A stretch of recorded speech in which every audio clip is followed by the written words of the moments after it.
Soko mpewa ababadde mukungu aganga tonampa rema na bawe. Soko mpewa ababadde mukungu agona ko rejo. Mami abadde atawaanyizibwa nga alina pressure, alina sukali, alina ulcers.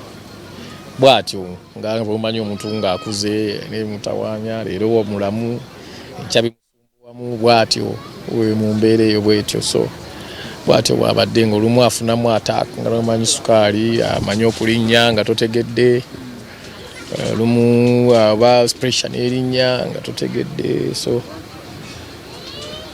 kati ku luno era byalinnye mu mbeera eyo agenza otuuka mu ddwaliro nga biri waggulu nnyo bwatyo ndowooza mukama wabadde okeerewamuko okumanya nti nno sukaali alinnye ebitokubanga mbeera y'obulwadde omwanya nti sukaali wagundi kuba sukaali ne pressure bintu byosobola okubeera awo nga tomanyi nti ali waggulu ogenda okugira bwoti ogenda okulaba otabuse bino okujja oti nga wuuno ali waggulu so mu mbeera eyo bwetyo mwenjogerera bakojja bakoze amaanyi gonna ne bamutwala mu ddwaliro kubanga yabatabukako ekiro ne bakeera ne bamutwala ne bavuga emmotoka ne bamutwala mu ddwaliro Naggalama era nagenza okuzuuka ku makyanga nga ntuli Naggalama mu ddwaliro empeereza ssente ne batandika okumukolako simu eyazeeko nga maama takimeekinze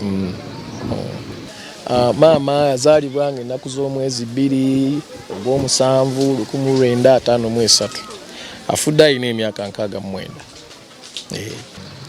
Mu lugendo olwo lwa music maama abadde supportive gy'oli kozi badde nga tumulaba ku bivulu byo. Maama tabadde na mutawaana na mulimu gwange. Tabadde na mutawaana na mulimu gwange. From day one ng'otandika endongo we mwagitandikira nga endongo tevaliwingibwa nnyo. Maama tabadde na mutawaana na mulimu gwange. Kozi wano waagendedde abadde nga mukyala mulokole nnyo nga ayagala nange mbeere nga sikyayimba birala nga nyimba za ddiini nga kyaya kwe kusaba kwe. Abatamanyi bulungi eno gye tugenda okusiibulira maama tusaba obaladde. Okwata oluguudo olugenda e Kayunga n'otuuka e Nakifuma n'oweta ku mukono ogwa ddyo bw'oba ova Kampala that is n'oweta ku mukono ogwa ddyo ng'odda endwadde mutwe ekyalo bakiyita ndwadde mutwe oba n'oddangadde mayangayanga tewabula mbalagiridde ne bagana eti tuli buwaate. Maama tabadde wa Lugave, maama abadde wa Ngabi. Alina ekika kye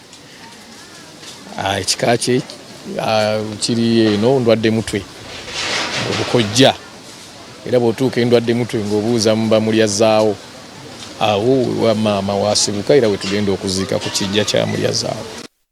Yanza tweyanze kakati enteekateeka ssaawa ziri mu ku 2 ekyenkya atannatuuka kikusubye. Kano ndi ku programu ya Lumbe. Ku 2 paka ku ssaawa 4 enteekateeka zijja bazigenda mu maaso ebamyandibadde mmisa esabira maama. Then okuva ssaawa 4 paka ssaawa 5 abakungu bazitwasubira okubanga mutandise okutuuka. 5 paka ssaawa 7 kujja kuba kugabula kyamisana. Okwewola abakampala mugwa mu mmere nga bakoze emirimu tebannalya.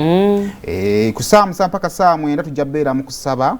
Then okwogera kujja tandika ku ssaawa zijja beera 9 era nga abazzukulu tujja basuubira okutandika tulabe ku baana abaganda b'omugenzi bajja kwogera ab'engabi bajja kwogera ab'olugave bajja kwogera MP w'ekitundu tumusuubira okwogera gavumenti tusuubirayo omwogezi owessaza tusuubira okwogera then ow'ekitiibwa Katikkiro asuubirwa okwetaba mu kuziika kuno era naye tusuubira okuba nga agenda obba omwogezi akola ki asembayo.